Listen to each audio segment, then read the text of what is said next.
Mga master, okay lang bang? Huwag niyong skip ang mga ads sa aking mga video kung okay lang mga master. Salamat sa solid na suporta po. Yon, what's up mga masters? Nandito na naman tayo sa panibagong araw, panibagong kabanata na naman ang pagsasama-samahan natin ngayon guys.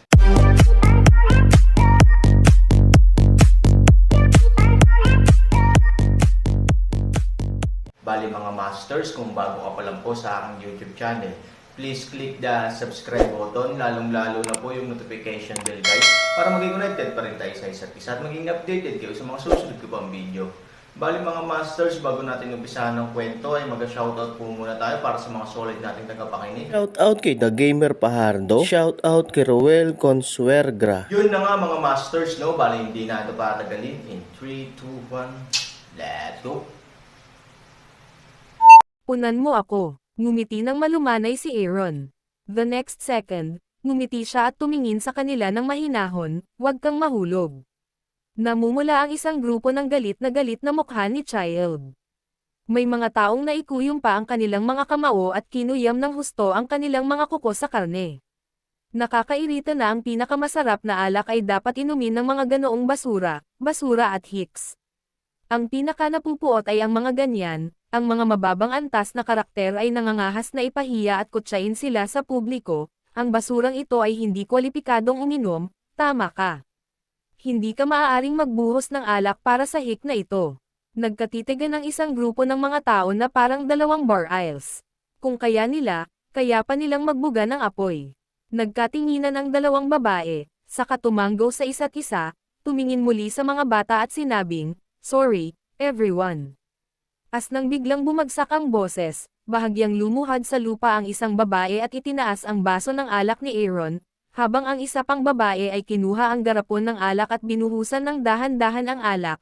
"Kayong dalawang alipin, loko, ikaw.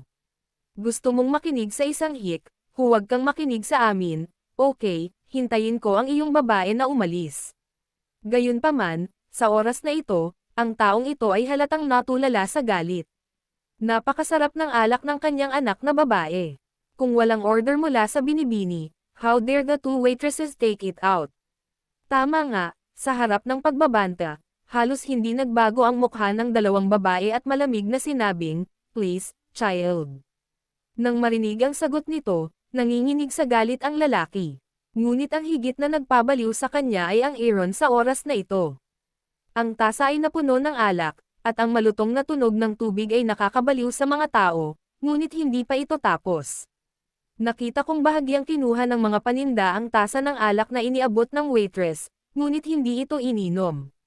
Hinawakan lang nila ang tasa ng alak, pinagpag sa harap ng lahat, at pagkatapos ay inamoy ito, ang malakas na bango ng alak ay nakakalasing sa mga tao sa sandaling maamoy nila ito. Magandang alak, malumanay na ngumiti si Aaron. Bagamat casual ang kanyang kilos, ang kanyang mga mata ay patuloy na nakatingin ng diretso sa mga tao. Halatang halata, para sa lahat, ito ay pagpukaw ng pulang prutas, o. Biglang sumigaw ang mga paninda, at pagkatapos ay nahulog ang tasa sa lupa at natapon ang alak sa lupa.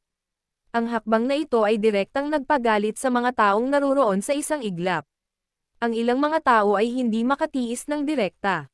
Tumalikod sila at pumasok sa bulwagan, tumingin sa bid curtain at sinabing, "Miss Sue, tingnan mo kung ano ang ginagawa ng hik na ito." Napakatapang niya kaya't naglakas loob siyang ibagsak ang laman ng kanyang anak sa lupa. Ito ay isang kakilakilabot na bagay. Moldita ang ganyang tao. Tama ka. Hanggat binibigyan ka ni Miss Sue ng utos, kukunin ko agad ang buhay ng aso niya para kay Miss Sue. Gusto mong patayin ang aso niya. Nang marinig ito, ang pangolin, na lumipat sa malayo, ay naging interesado. "Hoy, seryoso ka ba?" Ito marahil ang tanging biro na talagang makapagpapasaya sa Aaron sa buong gabi, at Aaron. Hindi ba ito nakakatawa? Ngunit nang tumayo ang pangolin at matapang na nagsalita, tumayo rin si Aaron, bahagyang hinawakan ang lalaki at nakangiting sinabi, "Bakit gumagamit ka ng kutsilyo at baril?" Makatwiran. Ang Aaron ay hindi kailanman isang uri ng pang-aapi. Natural, hindi siya gagamit ng kutsilyo o baril sa iba dahil dito. Gayunpaman, dahil sa pag-uugali ni Aaron, natulala at naaliw ang isang grupo ng mga bata sa isang saglit nang umuungal ang mga pangolin. Isang duwag lamang nag-aaman sa buhay at takot sa kamatayan, ngunit kailangan niyang humanap ng ilang dahilan para hindi umamin. Pero kahit magpanggap ka, bakit hindi? Dahilan, bueno, ano sa palagay mo ang dapat mong gawin para matamba ang laman ng iyong mahalagang anak sa lupa? Tama ka, kung ang bagay na iyon ay binaligtad mo, maaari ka lamang humingi ng tawad sa kamatayan. Ngayon, kailangan mong magbayad ng isang mabigat na presyo. Galit na itinuro ng isang grupo ng mga tao na kung sila ay mahiyain, sila ay matatakot hanggang mamatay sa lugar. Ngunit malinaw naman, walang mga taong mahiyain. May isang Aaron, walang takot sa kanyang mukha. Sa kabaligtaran, ang tingin niya sa lahat ay parang handle na ratio. Ang sapal ng anak na babae ay likas na masarap na alak, hindi bagay sa'yo. Mga master, okay lang bang? Huwag niyong skip ang mga ads sa aking mga video kung okay lang mga master. Salamat sa solid na suporta po. Isang salita tungkol sa lawa ang nagpasindek sa lahat ng naroroon, may mga tusong tao sa mahihirap na kabundukan at liblib na lugar. Kayong mga tusong tao ay sadyang hindi makatwiran. Ngumiti si Aaron, kung manloloko ako, ano ka? Isang grupo ng mga walang ginagawang surot. O isang matandang babae na may 3 dila. O isang babaeng mahabang paa na may 9 na tainga. Si Aaron ay may banayad na ngiti at banayad na boses, ngunit ang kanyang tono ay puno ng panunukso. Sabay-sabay nagulat ang lahat ng taong naroroon. Who knows, ngayon palang napag-alitan o hindi sumagot ang lalaking ito, pero biglang naging mabangis din ang ngipin at matalas niyang bibig. Ano bang problema ng anak mo? Sabi ni Aaron, tumalikod ng ilang hakbang at diretsyong kinuha ang wine pot sa kamay ng maid. Bigla na lang nabasag sa lupa sabay sampal, binigay sa akin ni Miss Su yung alak. Anong gagawin ko dun? Wala yon, ng negosyo mo. Sumimangot si Aaron at nagtanong, ikaw. Ang isang grupo ng mga tao ay galit at balisa na hindi sila makapagsalita kahit isang sandali. Ikaw asong babae, ikaw ay hindi makatwiran. Ang alak na ito ay ang iyong tae. Ito si Miss Su. Nakakaawa ka. It's, gustong sabihin ng isa sa kanila, pero kalahati ng sinabi niya, hindi niya akalain na straight at malakas siya. Kailangan niyang dumilat at sumigaw ng awkward para mabuo ang momentum niya. Whether I'm poor or what I do, para sa akin din yan, malamig na sabi ni Aaron, makatwiran. Taos puso itong ipinadala ng dalaga. Natural, ang mga bagay ay pag-aari ng bata. Kung paano niya gustong harapin ang mga ito ay ang kanyang karapatan at kalayaan. Sa loob ng pearl curtain ay bamulong ang babaeng naka-green. Sa ingay sa bead curtain, ang mga tao sa hall ay walang imak sa loob ng mahabang panahon. Kahit may mga salita sila ay nabara ang kanilang lalamunan at hindi sila may padala, out. Sinulyapan ni Aaron ang lahat ng nakangisi, malamig na ngumiti, at pagkatapos ay kailangan niyang umatras ng isang hakbang, ngunit sa mga oras na ito, maraming bata ang biglang huminto sa harap ni Aaron. Si Aaron at iba pa ay bahagyang sumimangot si Aaron at tumingin sa mga taong ito ng malumanay, kahit na ang iyong alak, ano ang isang matikas na lugar, at ang mga tao ay napaka-interesado, at ngayon ay binasag mo ang lalagyan ng alak sa lupa, na nakakasakit sa mga kaugalian at kagandahan. Tila na dapat mong kalkulahin ang account na ito, ang pinuno ay walang iba kundi si Mr. Yuan. Pagkamatay ni G. Yuan, halatang proud na proud ang mga prinsipe. Malinaw, walang paraan upang kunin ang Aaron. Nang ang mga taong ito ay nag-aalangan, si Mr. Yuan ay tumayo at gumawa muli ng gulo para sa Aaron gamit ang kanyang sariling lakas. Gayunpaman, para sa Aaron, ito ay inaasahan. Sa kanilang pananaw, sila ay malakas. Igagalang lamang ng malalakas ang malakas at hinding-hindi maaawa sa mahina. Hindi ko sinasadyang natamba ang alak. Hindi ko intensyon. Tungkol naman sa pagkabasag ng lalagyan ng alak, tama ba nabanggitin mo ito? Sabi ni Aaron, kung hindi dahil sa'yo, natakot akong naubos na yung alak. Yellow Sand Monster, tara na. With that, Aaron was about to go forward with the pangolin. That's it. Malamig na sabi ni Young Master Yuan, ano ang gusto mo? Tanong ni Aaron. Pangolin helpless stall, big deal, we clean up our own place, you clean up the living room, one step back. Linisin mo na lang. Hehe, bibigyan kita ng kutsilyo at tulungan kita, pagalingin mo ang sugat. Sabi ni Yuan Shaoleng, kung gusto mo talagang maglinis, pwede. Huwag mong sabihing hindi ka namin binibigyan ng pagkakataon, dilaan mo. Ayos lang. Paano naman? With that, nagkatinginan ang isang grupo ng mga tao at ngumiti, good. Ngumiti si Aaron at tumango. Sandaling tawanan ang isang grupo ng mga tao.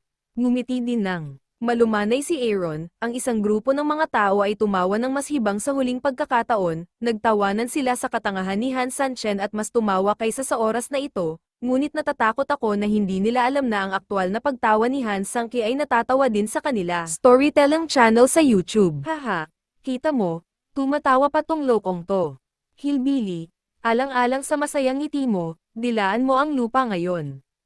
Isang grupo ng mga tao ang nakatingin, at dahil sa ngiti ni Aaron, kitang-kita ang galit sa kanilang mga mata. Ang isa sa kanila ay direktang sumugod sa Aaron. Hindi napigilan ni Aaron, mahinang ngumiti, at hinayaan siyang hawakan ang kanyang sarili. Gayunpaman, medyo mahigpit na hinawakan ng lalaki ang Aaron, ngunit nalaman niyang ang katawan ni Aaron ay hindi gumagalaw tulad ng isang bundok. Awkward niyang sinulyapan ang Aaron, pagkatapos ay mabilis na itinikom ang kanyang mga ngipin at nagpakalakas. Ngunit ang problema ay kahit na mapula ang mukha ng lalaking ito, hindi pa rin kumikibo ang Aaron. Fuck, itong hik. Sa cultivation ability ng lalaking ito, marami siyang magagawa para ipakita. Kaya naman, sa harap ng ganoong sitwasyon, hindi na siya makapaghintay na magmadaling lumabas muna para magpakita ng sarili. Sino ang nakakaalam? Kahit na ginawa niya ang kanyang makakaya, ang katawan ni Aaron ay nakatanim sa lupa. Hindi naman masasabing hindi ito nagmuni-muni. Ito ay simpleng hindi gumagalaw. Embarrassment. He fell into a dead embarrassment. Shit, you hick. I didn't expect you to have much strength. Shit, you farm yourself as a cow. Sobra ka na bang nag-aararo? Tinapan niya ang kanyang kahihiyan sa pamamagitan ng pag-inom at pagsaway. Oo, gusto mo rin bang araruhin ito? Ito ay mabuti para sa iyong kalusugan. Malumanay na ngumiti si Aaron at flat ang tono nito. Sa paghaharap na ito, hindi na kailangan pang huminga ng Aaron. Araro ko ang nanay mo. Galit siya, galit na galit hanggang kabaliwan. Ngunit sa oras na ito, ang Aaron ay hindi lamang hindi nataranta, ngunit mayroon ding ilang paglilibang at pagkabagot. Itong fucking hick is really able. Hindi ko alam kung anong klaseng magic ang ginamit niya. May napag-alitan. Hindi ba lahat ng hicks ay gumagawa niyan? May brute force lang sa kalawakan. The other side is just rubbish. Panipi. Halos sabay-sabay ng lahat ay nang-aabuso. Ang lalaking labis na nagalit at halos mawalan ng malay ay ginamit din ang pangwakas, galit na direktang itulak at palihim na sinuntok si Aaron. Bahagyang napangiwi si Aaron. The next second, biglang kumislap ang katawan niya. Bang! Sa isang malakas na ingay, biglang lumipad palabas ang lalaki dahil sa kawalan ng timbang at hindi mapigil na pagkawalang kilos, kasama ng kanyang sobrang lakas, at hinampas ng kanyang ulo ang maliit na mesa ng alak ng Aaron. Pagkatapos basagin, huminto siya sa malapit, at bumagsak ang mukha niya sa lupa kung saan binuhusan ng Aaron ang alak noon. Mukhang hindi ka na makapaghintay na uminom. Napatingin si Aaron sa Pangolin sa likod niya at hindi niya napigil ang matawa. Umiling si Pangolin, I can't say I can't wait. It's just for drinking and crazy. Shit, napakasarap na sumugod at uminom ng ganito kaatungal. Ito ay karapat-dapat na tawaging Diyos ng alak. Ang dalawang kalakal ay umaawit sa pagkakatugma, na lubhang kabalintunaan. Hillbilly, ikaw, kayong dalawa, sobra na ang narating mo. Kahit maghulog ka ng alak, binubugbog mo ang mga tao ngayon. Isang grupo ng mga tao, nagulat, nagtinginan sa isa't isa at napalibutan. 3,000, nagkamali ka nga. Tumalon din si Pangolin sa oras na ito at tumingin kay Aaron na walang magawang umiling. Kapatid, ang dami mong gustong inumin. Hindi ka ba marunong magbigay ng ilan? Gutom ang pamilyang nasugatan at ibinuhos ng aso ang pagkain. Tumanggaw si Pangolin at pamuna. Bagaman ito ay pagpuna, ito ay malinaw na ang kabalintunaan ay mas sapat. Ang lalaki ay nakahiga sa beach ng alak, at ang kanyang buong katawan ay nanginginig sa galit sa isang sandali. Ang isang iskolar ay maaaring patayin, hindi mapahiya. Bastos ka. Mabangis na bumangon ang lalaki mula sa lupa, ang kanyang mga mata ay puno ng galit, at pagkatapos ay sumugod sa ilang hakbang, hinahanap niya ang problema ni Aaron, ngunit halos sa oras na ito, Isang malambot na tinig ang umalingaw sa bid curtain. Lahat, tumigil dito, ang pagtanggap ay hindi para sa layunin ng tunggalian, ang lahat ng mundo ay magkaibigan. Huwag saktan ng pagkakasundo. Friends, kaibigan ba siya? Shit, hindi kasing ganda ng baboy at aso. Ang bango ko kapag kasama ko ang mga ganyan, ang lahat ng mga tao ay marunong bumas at sumulat at martial, at walang puwang para sa isang walang ingat na tao na may ekstrang lakas. Anong uri ng eleganteng lugar ito? Ang isang walang ingat na lalaki, hindi ko alam kung sino ang tunay na lalaking walang ingat. Sa oras na ito, biglang hinamak ng pangolin ang malamig na ugong. Storytelling channel sa YouTube. Yun na nga mga masters, no? Bali panibagong kabanata na naman yung natapos natin ngayong gabi. Muli, maraming salamat po talaga sa walang sawang suporta po sa aking YouTube channel na talagang inaabangan nyo po ang bawat upload ko po. Bali mga masters, magkita-kita ulit po tayo bukas ng gabi at ngayon po ay magpapaalam po muna tayo. Bali mga masters, bye-bye!